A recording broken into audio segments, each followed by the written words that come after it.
जीवनात हवी आहे सकारात्मक स्थिरता.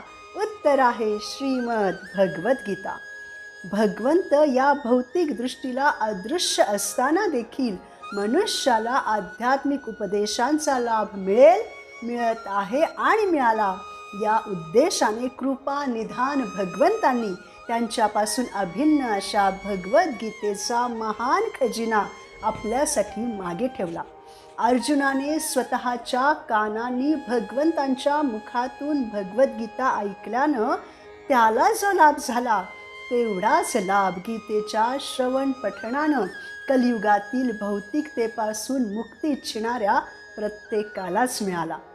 याच दृष्टिकोनातून अर्जुनाचं निमित्त करून भगवंतांनी त्याला जणू उपदेशांची आवश्यकताच होती अशा रीतीनं भगवद्गीतेचा उपदेश दिला.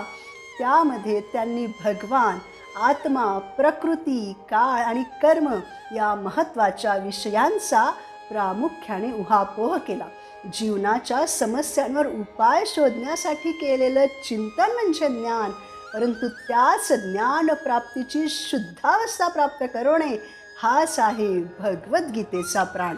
त्यातून वास्तविक उपाय सापडल्यावर मनुष्याला गवसते भगवंतांच्या प्रेम भक्तीची खाण. अशा प्रकारे भगवद्गीता सर्व प्रकारच्या दुःखांचा सर्वतः अंत करण्याकरिता सांगितली गेली. म्हणूनच तिची महत्ता तुमच्या समोर मांडली. श्रीमद भगवद्गीतेचा जय जयकार असो. हरे कृष्ण.